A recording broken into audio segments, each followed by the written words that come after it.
ടിപ്സിലേക്ക് എല്ലാവർക്കും സ്വാഗതം. ഇന്ന് നമ്മൾ അടിപൊളി ഒരു മസാലയിൽ വളരെ രുചികരമായി കേരമീൻ ഫ്രൈ ആണ് തയ്യാറാക്കുന്നത്. അതിനായിട്ട് നമ്മളിവിടെ 250 ഗ്രാം കേരമീൻ നന്നായി ക്ലീൻ ചെയ്തെടുത്തിട്ടുണ്ട്. അപ്പോൾ ആദ്യം തന്നെ നമുക്ക് ഇതിന് വേണ്ട മസാല തയ്യാറാക്കി എടുക്കാം. ഇതിന് വേണ്ടിയിട്ട് എടുത്തേക്കുന്നത് 2 തണ്ട് വേപ്പില, ചെറിയ ഉള്ളി ഒരു 4 എണ്ണം നുറുക്കിയെടുത്തത്, പിന്നെ ഒരു 4 വെളുത്തുള്ളി അല്ലി, ഒരു 6 കാന്താരിമുളക്, ഒരു കഷ്ണം ഇഞ്ചി കട്ട് ചെയ്തത്. ഇതെല്ലാം നമുക്കൊരു മിക്സി ജാറിലേക്ക് ഇട്ട് കൊടുക്കാം.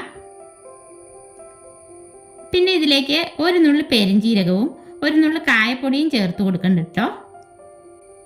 അതിനുശേഷം 1.5 ടീസ്പൂൺ എരിവുള്ള മുളക് പൊടിയും 1 ടീസ്പൂൺ കാശ്മീരി ചില്ലിയും കൂടി ഇട്ട് കൊടുക്കാം.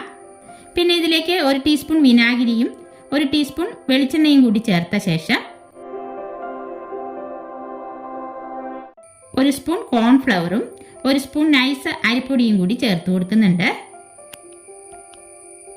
എന്നിട്ട് ഇത് അരയാൻ ആവശ്യമായ കുറച്ച് വെള്ളം കൂടി ഒഴിച്ചു കൊടുക്കാം. ഇതിനാവശ്യമായ ഉപ്പ് കൂടി ചേർത്ത് നന്നായിട്ട് അരച്ചെടുക്കാം.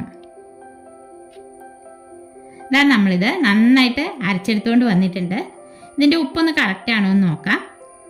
ഉപ്പെല്ലാം കറക്റ്റാണ്. ഇനി ഈ മസാല നമുക്കൊരു മൺചട്ടിയിലേക്ക് ഇട്ട് കൊടുക്കാം. എന്നിട്ട് മീൻ കഷ്ണങ്ങൾ ചേർത്ത് നന്നായി മിക്സാക്കി എടുക്കാം.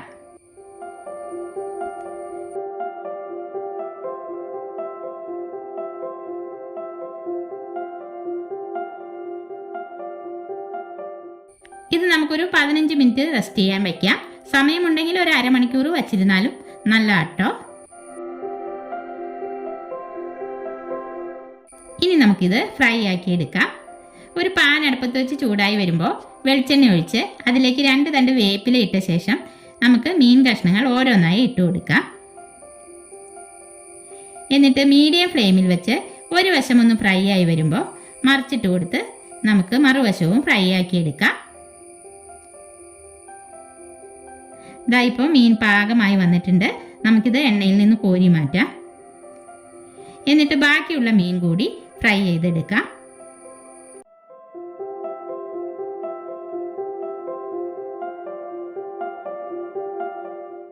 അങ്ങനെ ഇതാ നമ്മുടെ കിടിലൻ മീൻ ഫ്രൈ ഇവിടെ റെഡി ആയിട്ടുണ്ട്.